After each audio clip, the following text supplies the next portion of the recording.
Bienvenido de nuevo, doctor Gustavo Orozco. Para empezar, pues vamos a iniciar con esta pregunta. ¿Cómo podemos entender el papel real de la leptina en el cuerpo? ¿Dónde se produce? ¿Qué rol cumple en la regulación del hambre, de la saciedad y el metabolismo energético?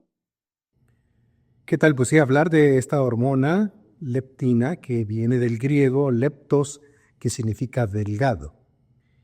Y la leptina es una hormona que produce principalmente, aunque no exclusivamente, el tejido adiposo.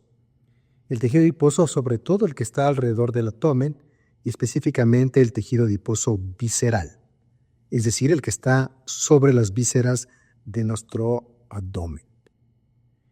La leptina cumple muchas funciones. Entre más cantidad de grasa visceral tengamos, más cantidad de hormona leptina es circulante. La leptina cumple funciones en el sistema inmunológico, vascular, sistema nervioso central y sistema reproductivo. Un exceso de leptina produce grandes cambios en el órgano blanco, músculo, sistema inmunológico, órganos reproductores o sistema nervioso central.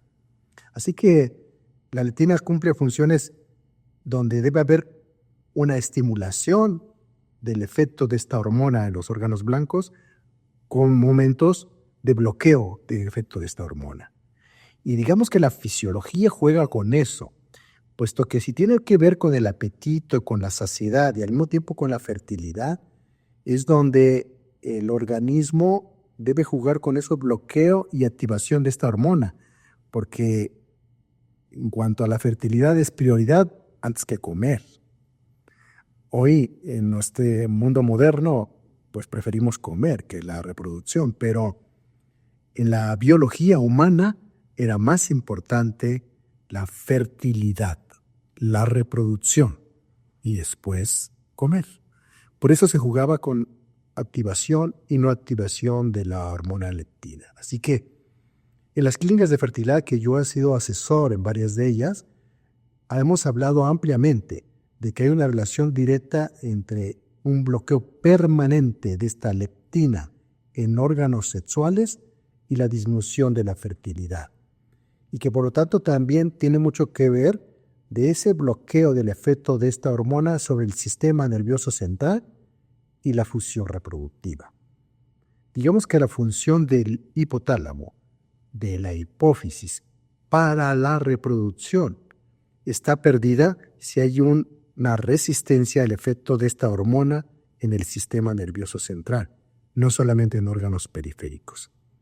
Por eso la asociación entre ovarios poliquísticos y fertilidad, entre grasa visceral y ovarios poliquísticos y fertilidad, entre riesgo cardiovascular, tejido adiposo visceral, ovarios poliquísticos y cambios en las gonadotropinas que se producen en la hipófisis y en los factores liberadores hipotalámicos.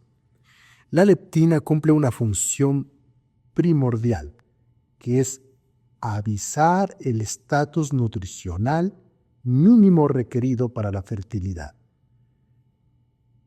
Da el estatus de metabolismo, utilización de energía, para que cuando hay suficiente acúmulo de grasa corporal, luego entonces debe mandar la señal, atravesar la barrera hematoencefálica y alcanzar el hipotálamo en los centros de la saciedad. ¿Para qué? Para decirnos, para de comer. Esta pérdida de la señalización en el hipotálamo se le conoce como resistencia a la leptina, que no es la única forma en que se presenta. ¿Qué produce la resistencia a la leptina? Te preguntarás. Y es el exceso de neuroinflamación, lo que hace que la hormona que se produce en gran cantidad estimula inflamación cerebral. Es decir, se requiere un mínimo de esta leptina producida por el tejido adiposo, pero también hay un máximo. Si se expande mucho el tejido adiposo, es un exceso de leptina y una disminución de una hormona, que te preguntarás cuál es. Se llama adiponectina. Esta hormona principalmente producida por el tejido adiposo, la produce el tejido adiposo subcutáneo, no el visceral. Así que la proporción de leptina y adiponectina tiene que ser a la par, 1:1. Por eso es muy importante la composición corporal en hombres y mujeres. Ponemos el ejemplo de la mujer en ovarios poliquísticos. La mujer debe tener 4 veces más tejido adiposo subcutáneo en relación al visceral para mantener la fertilidad y tener saciedad y tener bajo riesgo cardiovascular. Por eso, una cirugía donde se retira grasa subcutánea disminuye la hormona adiponectina, que es antiinflamatoria, que permite una buena comunicación entre el tejido adiposo y el cerebro, haciendo que la leptina llegue al cerebro y el cerebro esté desinflamado y la señal de saciedad esté presente. Lo mismo que sucede a nivel ovárico, donde la señal de fertilidad está activa. ¿Qué tiene que ver esto? Quizá te preguntes con la insulina.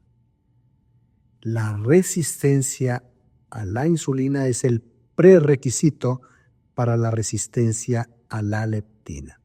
En pocas palabras, la resistencia a la insulina ocasiona resistencia a la leptina a través de neuroinflamación, inflamación de músculo esquelético, inflamación de tejido adiposo, inflamación a nivel ovárico, es decir, los órganos blancos de la insulina, ¿sí?, que son resistentes, provoca inflamación y la inflamación en ese lugar produce resistencia a la leptina. Pero de esto y más hablaremos más adelante. Deja tus preguntas en esta conversación de YouTube o Instagram.